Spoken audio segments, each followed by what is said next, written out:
Sou Alexandre Santos Guedes Júnior, do segundo A Redes. Meu trabalho é sobre as memórias de um sargento de milícia. Irei falar sobre a biografia de Manuel Antônio de Almeida, filho do tenente Antônio de Almeida e de Josefina Maria de Almeida. Seu pai morreu quando Manuel Antônio tinha 10 anos de idade. Concluiu a faculdade de medicina em 1855, mas nunca exerceu a profissão. Dificuldades financeiras o levaram ao jornalismo e às letras. Quando tinha por volta de 20 anos, sua mãe faleceu. Foi redator do jornal Correio Mercantil, para o qual escrevia um suplemento, a Pacotinha. Neste suplemento publicou nas páginas dos folhetins sua única obra em prosa de fôlego, a novela Memórias de um Sargento de Milícia, de 1852 a 1853, em capítulos. Pertenceu à primeira sociedade carnavalesca do Rio de Janeiro, o Congresso das Sumidades Carnavalescas, fundado em 1855. Foi professor do Liceu de Artes e Ofícios do Rio de Janeiro. Em 1858, foi nomeado diretor da Tipografia Nacional, onde conheceu o jovem aprendiz de tipógrafo, Machado de Assis. Procurou iniciar a carreira na política, quando iria fazer as primeiras consultas entre os eleitores. Morreu no naufrágio do navio Hermes, em 1861, na costa fluminense. Irei falar sobre o termo da palavra milícia, que desde os tempos antigos aos atuais tiveram uma mudança no seu sentido. Antigamente, a palavra milícia era a designação genérica das organizações militares ou paramilitares, ou de qualquer organização que apresente grande grau de atuação. Nos tempos atuais, a palavra milícia designa um tipo de organizações criminosas, formada em comunidades urbanas de baixa renda, como conjuntos habitacionais e favelas. Meu nome é Arthur Santos de Azevedo, eu sou do segundo ano A de Redes e vou falar do livro Memórias de Milícia. Eu fiquei com a parte do enredo. Conta a história de Leonardo. Quando era pequeno só sabia aprontar travessuras. Quando cresceu virou um sargento de milícia. Quando seus pais brigaram, foram morar com um padrinho que tentou educá-lo para que fosse padre. Contudo, o padrinho não obteve sucesso em seus planos, pois o menino só sabia fazer brincadeiras de travessura. O padrinho, muito paciente com o menino, conseguiu que ele ficasse na escola por mais de 2 anos. Assim Leonardo aprendeu a ler muito mal e escrever pior ainda. Depois de crescer mais um pouco, conheceu Luizinha, sobrinha de Dona Maria, por quem logo se apaixonou. Porém, José Manuel, um conhecido da família de Dona Maria, pediu a Luizinha em casamento com o intuito de roubar sua fortuna, e Leonardo, que já sabia disso, fez de tudo para impedir o casamento. Contou o interessante de José Manuel a seu padrinho e a madrinha, que foi logo contar para Dona Maria, que expulsou José Manuel de casa e proibiu o casamento. Dias depois, seu padrinho caiu gravemente enfermo e 3 dias após morreu, deixando uma herança que ganhou do capitão do navio negreiro, no qual serviu como médico para Leonardo. E então, como interesse no dinheiro do filho, Leonardo Pataco configurou Leonardo para morar com ele, mas não demorou muito para o tempo acontecer a primeira briga entre pai e filho. Leonardo foge de casa e encontra seu velho amigo, que se apaixonou por Vidinha, e por aí fica. Então foi preso e solto. No final casou-se com Luizia e virou sargento de milícia. Sou da família e irei falar sobre as personagens dessa obra literária. Ao todo, podemos identificar no livro 26 personagens. Entre eles temos Leonardo, que é o protagonista, no qual a história se foca nele. Ele é um rapaz muito agitado e bagunceiro, sempre se mete em confusão. Temos José Manuel, que é um cara que compete com ele para se casar com Luizinha, que é a sua amada. No livro temos a descrição de alguns personagens, no qual eu irei citar, que é Leonardo Pataca, um homem gordíssimo, de cabelos brancos e de carão avermelhado. Maria da Hortaliça, uma saloia rechonchuda e bonitona. Dona Maria, muito velha, gorda, e que devia ser formosa na sua juventude. Também irei falar sobre o espaço da obra.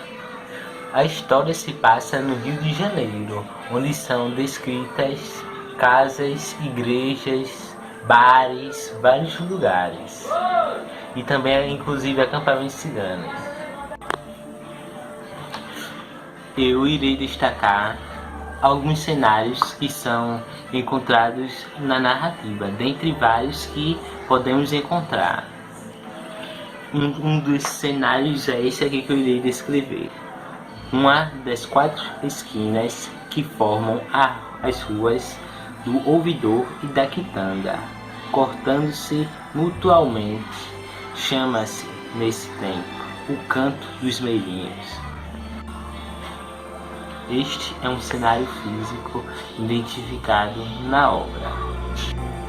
O acampamento cigano também é um cenário físico e eu irei descrever ele agora.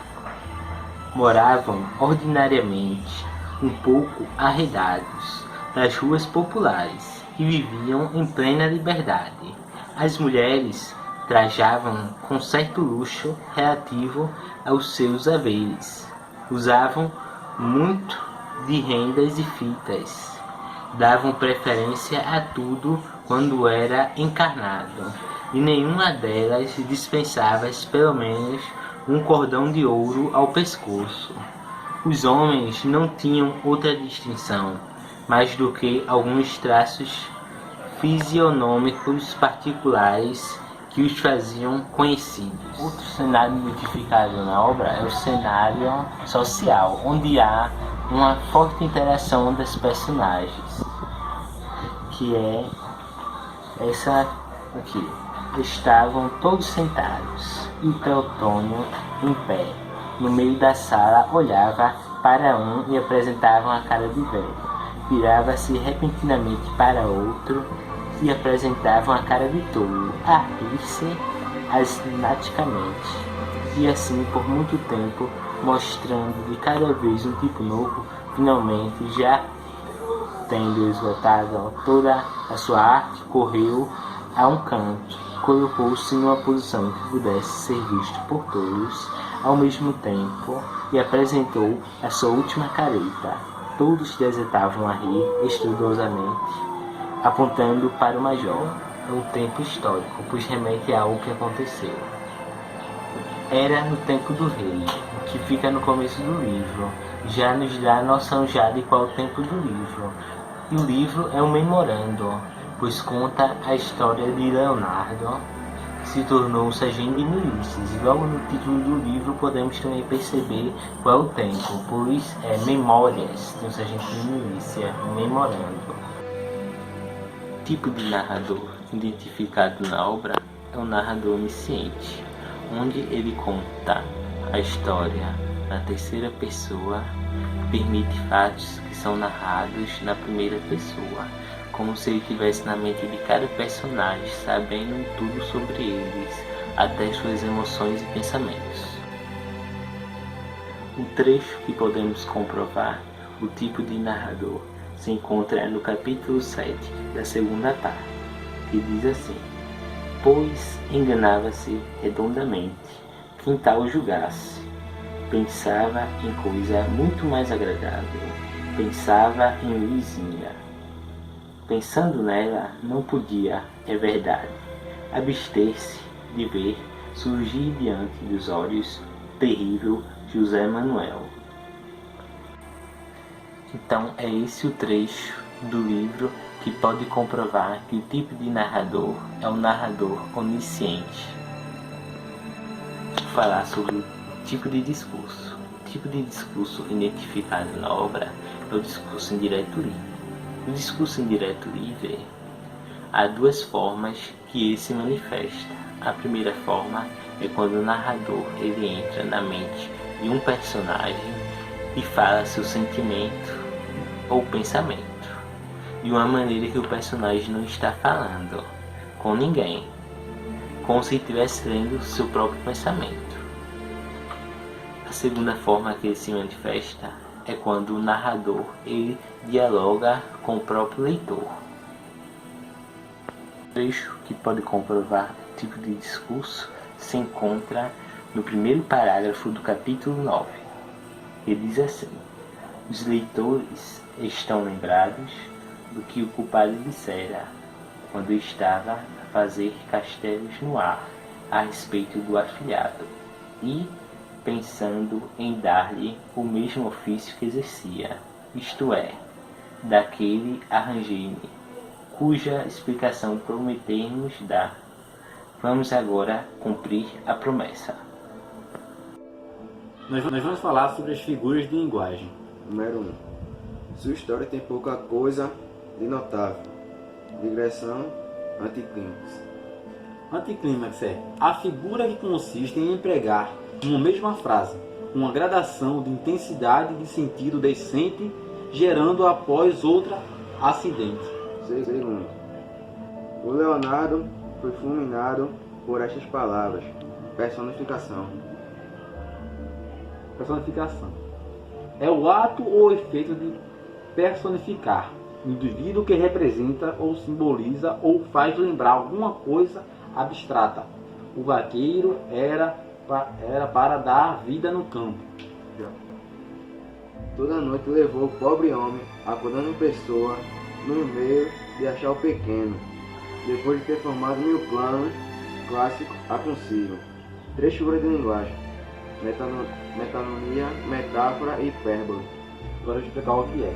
Metáfora: designação de um objeto ou qualidade mediante uma palavra que designa outro objeto ou qualidade que tem com o primeiro uma relação de semelhança. Por exemplo, ele tem uma vontade de ferro, para designar uma vontade forte como o ferro. Aí tem a hipérbole, ênfase expressiva resultante do exagero da significação linguística. Alcese, exageração. Por exemplo, morrer de medo, estourar de rir. E a metonímia, figura retórica que consiste no uso de uma palavra fora do seu contexto semântico normal, por ter uma significação que tenha relação objetiva, de contiguidade material ou conceitual, com o conteúdo ou referente ocasionalmente pensado. 4. O menino esquecido de tudo pelo prazer assistiu à festa. Metáfora. Metáfora, como já disse, é uma designação de um objeto ou qualidade mediante uma palavra que designa outro objeto ou qualidade que tem com o primeiro uma relação de semelhança. Por exemplo, ele tem uma vontade de ferro, o ferro está ali como uma coisa forte, uma força. História. Se não mais importante, pelo menos um pouco mais isolada. Eufemismo. Palavra, locução ou acepção mais agradável, de que se lança a mão para suavizar ou minimizar o peso conotador de outra palavra. Locução ou acepção menos agradável, mais grosseira ou mesmo tabuística. Dinhanho, por, diabo, palavra que o povo procura evitar. Olá, meu nome é Carlos, eu sou do segundo A de Redes e vou falar um pouco sobre critério de descrição na obra Memórias do Sargento de Milícia. O critério de descrição utilizado na obra é a descrição subjetiva. E na descrição subjetiva, o escritor mostra sua opinião sobre os personagens utilizando adjetivos. Exemplo: Leonardo Pataca, gordíssima personagem de cabelos brancos e cara avermelhado. O Major Vidigal, um homem alto, não muito gordo, com ares de moleirão, tinha o olhar sempre para baixo, os movimentos lentos e a voz descansada e adocicada. Irei falar sobre um pequeno glossário de palavras que pode ser encontrado no livro Memórias de um Sargento de Milícia. Sangria é um método paliático simples que consiste na retirada de uma quantidade de sangue, com a finalidade de aliviar ou evitar alguns sinais e sintomas, ou também derramamento de sangue. Traquina é uma pessoa inquieta, buliçosa, ou também pode significar brincar ou bagunçar. Cantochão é a denominação aplicada à prática monofônica de canto utilizada desde os primórdios da Idade Média com os monges reginaldinos por cantores nos rituais sagrados, originalmente desacompanhada. Escarropichando. Verificar. Galhetas. Garrafas com vinho e água utilizado para a celebração de missas. Também irei apresentar algumas orações subordinadas e coordenadas. Um dos 4 esquemas que formam a rua da Aurora e da Quitana. Período composto por subordinação, oração subordinada adjetiva, restritiva e uso de pronome relativo, que trocado pelo que por qual. Adormeceram todos embalados pela viola e pelos sapateados. Quando amanheceu, acordaram sapateando. Página 26. Oração subordinada. Período composto por subordinação. Oração subordinada adverbial quando é uma conjunção de tempo. Os leitores estão lembrando do que o compadre disse quando estava a fazer castelos no ar para os seus afilhados. É uma oração subordinada, a primeira oração. Subordinada, substantiva, objetiva, indireta. E oração subordinada temporal. Irei citar algumas funções de linguagens encontradas no livro. Metalinguística. Uso da ironia como é um romance picareta. Exemplo. Quem tal fizesse não se enganava de modo algum. O homem era quem aparentava ser. Referencial. Utilizado por causa da referenciação dos costumes do século XIX. Exemplo. Era sobrinha de Dona Maria, muito desenvolvida, porém que tinha perdido as graças de menina. Não tinha adquirido a beleza de moça. Era alta, magra, pálida, andava com os queixos enterrados no peito.